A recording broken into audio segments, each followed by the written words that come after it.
प्रधानमंत्री जी, आपको मेरा जय श्री राम, जय जगन्नाथ, जय हिंद, वंदे मातरम, भारत माता की जय।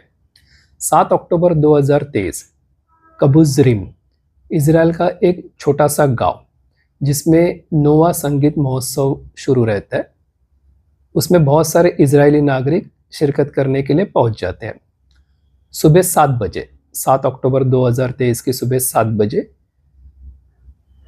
अल कासम ब्रिगेड, जो हमास का ही एक हिस्सा है, आतंकवादी संगठन है, उसके कुछ 100 आतंकवादी, कुछ और पैलेस्टाइनियन मतलब जो गाजा पट्टी के नागरिक है, उनके साथ मिलकर इस महोत्सव के ऊपर हमला बोल देते हैं। उद्देश्य एक ही है, जितने यहूदी या जू लोग हैं उनको मौत के घाट उतार सकते हो उतने उतारो, और जितने उनके हाथ लग सकते हैं उनको हॉस्टेज या बंधक बना के वापस गाजा पट्टी में ले जाओ। ऐसा ही हमला जो इजराइल के दक्षिणी दिशा के और कुछ गांव है उसके ऊपर हो जाता है। इस जो नोवा महोत्सव के लिए जो लोग शिरकत करने आए हुए रहते हैं यहूदी, उनमें से 378 लोगों की जान चली जाती है। उसमें ज़्यादा करके औरतें हैं, बच्चे हैं। ये इजराइल के ऊपर अगले आधे घंटे में करीबन 7 से 7:30 के बीच में ये गाजा पट्टी से हमास कुछ 5000 रॉकेट्स और ड्रोन दाग देता है। वैसे इजराइल पूरी दुनिया में मशहूर है उसका जो एयर डिफेंस सिस्टम है, जिसको आयरन डोम कहते हैं, उसके लिए वो पूरा सुरक्षा कवच इजराइल को देता है।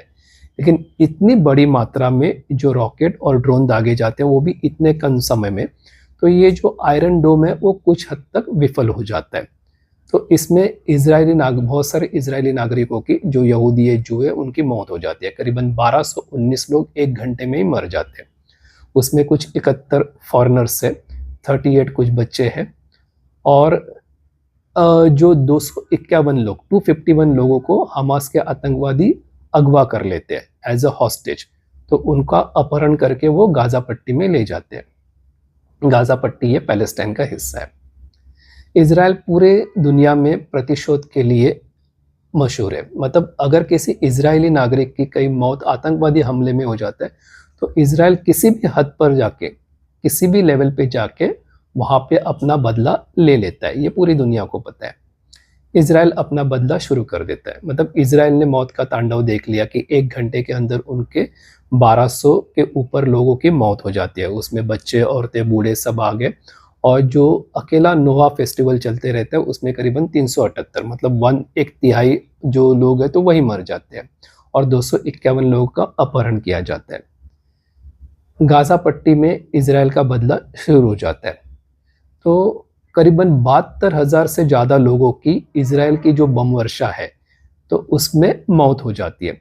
करीबन 1,80,000 से ज़्यादा जो लोग हैं गाजा पट्टी के, वो पूरी तरह से अपाहिज या फिर बहुत ज़्यादा लेवल पे जख्मी हो जाते हैं। उनमें से कुछ तो आने वाले दिनों में मौत के कगार पे भी रहेंगे।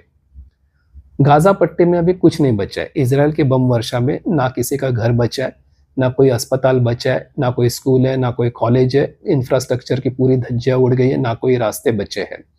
वैसे गाजा पट्टी को जो पीने का पानी है, बिजली है, वो भी इजराइल से सप्लाई होती है। उस पर जब चाहे इजराइल रोक लगा देता है। तो गाजा पट्टी में ना तो खाना है, ना पीना है, ना पानी है, ना कोई और सुविधा है। और इंफ्रास्ट्रक्चर जो है वो पूरी तरह से उसका विध्वंस हो गया। मतलब इजराइल ने जो ये पैलेस्टाइन के नागरिक है उनको स्टोन एज में, मतलब अश्म युग में, जो आदि मानव का युग था, उसमें पहुंचा दिया। अगर विदेशी मदद नहीं आए तो उनको खाना भी नहीं मिल सकता, ऐसी हालत में ये है। तो एक यहूदी के पीछे, एक जू नागरिक के पीछे इजराइल ने पैलेस्टाइन के जो मुस्लिम पॉपुलेशन है उसके करीबन ऑन एन एवरेज 60 लोगों को मार डाला।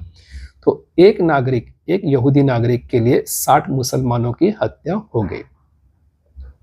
2 साल के बाद जो अपहरण किए गए 251 लोग हैं उनमें से 168 सुरक्षित वापस आ गए, बाकी लोगों की मौत हो जाती है। तो इस 2 साल के युद्ध में इजराइल ने हमास को जितना दबाना था, जितना कुचलना था, कुचल लिया। फिर भी आज हमास जिंदा है। हमास के साथ 3 एच जो है, हमास, हुती और हिजबुल्ला, इनके ऊपर भी इजराइल ने धावा बोल दिया और उनके बहुत सारे आतंकवादियों को मार डाला। लेकिन आज भी वो कहीं ना कहीं अपनी ताकत बनाए हुए हैं। इजराइल ने इस 2 साल में 4 देशों के साथ युद्ध किया। बहुत छोटा सा देश है इजराइल, लेकिन 4 देशों से अकेले ने उसका युद्ध कर लिया, जिसमें यमन है, सीरिया है, लेबनान है और ईरान है। इतना सब कुछ करने के बाद आतंकवाद जैसे था वैसे ही है। प्रधानमंत्री जी, जब इजराइल के ऊपर अटैक हुआ था, ये जो हमला हुआ था, तो भारत ने अपना एक स्टैंड लिया था, जो आपकी भी भूमिका थी कि हम इजराइल के साथ हैं, और होना भी चाहिए कि इतनी बड़ी मात्रा में जो हमला हुआ, मनुष्यता को जो कलंक लगने की जो ये परिस्थिति थी, उसमें भारत इजराइल के साथ है, तो होना ही चाहिए। लेकिन प्रधानमंत्री जी, फिर से एक बार मैं मराठी में आपको कहता हूँ, आपको हाँ, उसके पहले आपको इजराइल की डेमोग्राफी भी समझ लेनी चाहिए। इजराइल की जो 18% पॉपुलेशन है, 18% पॉपुलेशन है, जनसंख्या है, वो मुसलमान है, और उनको जो जू नागरिकों के अधिकार है, लगभग सारे अधिकार इजराइल में है। इजराइल एक डेमोक्रेटिक कंट्री है। यरूशलेम जैसी जगह पे तो मुस्लिम आबादी कुछ 38% के आसपास है। तो जो अधिकार जू नागरिकों को है, लगभग उतने ही अधिकार ये मुस्लिम नागरिकों को भी इजराइल में है। इसके बावजूद इजराइल की ये परिस्थिति है। तो प्रधानमंत्री जी, इस्रायल आज जात्यात आहे. प्रधानमंत्री जी, इस्रायल आज जात्यात आहे आणि भारत आज सुपात आहे.